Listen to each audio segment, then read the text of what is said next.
I watched you win in Metropolitan. It must have been 100 years ago when you went into the 18 play. years ago, yeah. Yeah.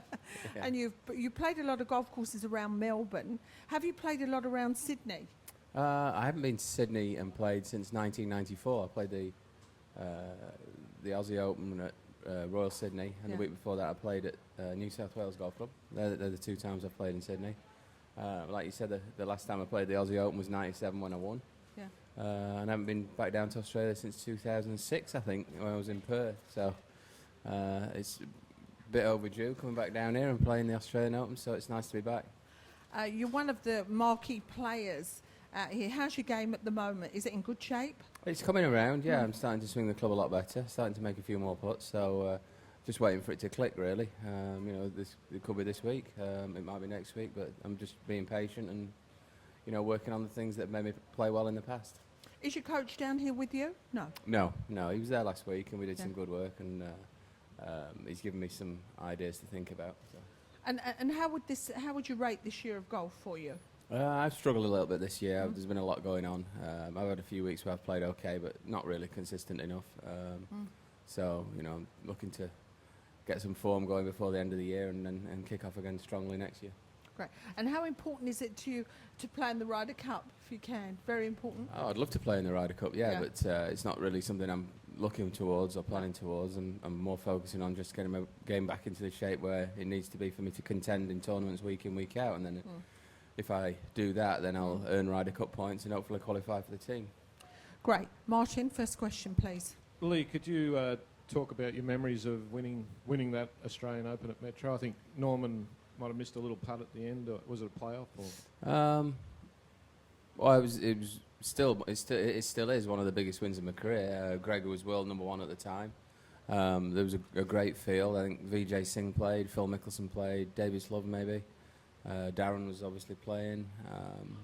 It was a really strong field. Greg was, like I said, was world number one and, a hero of mine growing up. So to get into a playoff with him and beat him on the fourth extra hole was obviously a very special week. I was in a good run of form. I'd finished, I think, second at the Gene Sarazen World Open, and I'd won in Japan, and then I'd finished, I think, fifth in Japan the week before the Aussie Open, and then won the Aussie Open. So that was the finish to 1997, really, and it kicked off a good 3 years for me. 98, I think I won 8 tournaments, and 99, 3 or 4, and then 2000, 8 more. So, I was it propelled me into some good form, like I said, and 2000 I won the money list. So maybe it could do it again this time around. Next question. Lee, why has it been so long since you've been back? What was the reason for coming back? And I guess, are you at a disadvantage not knowing the conditions as well as, you used to? Well, it's a long way, isn't it? It's a long walk.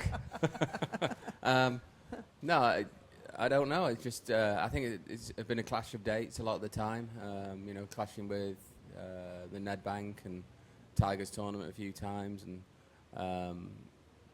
just the fact that, at the end of the year the schedule's so busy. But I can't remember what the other parts of your question were. Well, given that you haven't been out here for so long and that you only got in midnight, are you at a disadvantage to the rest of the field? Not played the golf course before, it's certainly a disadvantage.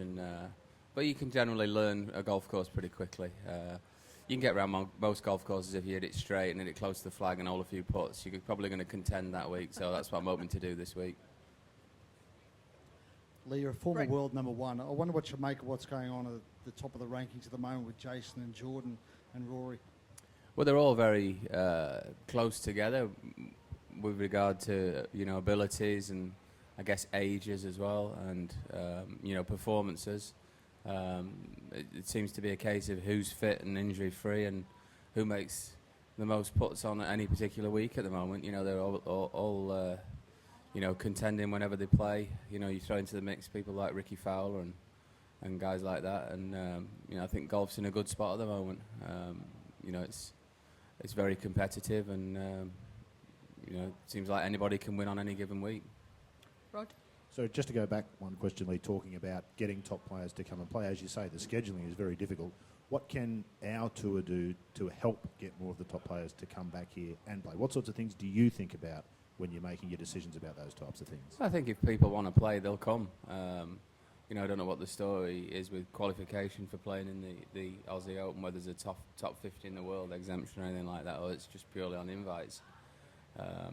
But obviously the time of year dictates to, who's going to play and whether they can play, whether they have other commitments. I know not a lot of the players like to sort of cut off once the FedEx Cup's finished or the race to Dubai, so that can all play into it. At some point in the year you've got to have time off, and if you choose for it to be this time of year, then tournaments like the Australian Open just fall into that category, and it's just a bit unlucky. But it's just down to whether the players, how long they want to keep their season going for, really. And is there one country that you haven't been to that you'd love to play golf? Is it on the bucket list? Never been down to New Zealand. I'd like to get down there. You're not I've never missing played. much. Pardon? You're not missing much. Am I not? Spoken like a true Aussie there, eh? But other than that, I've played in most places in the world. I don't think I've played competitively in Canada, so that's maybe another one. But been lucky enough to play all over the world.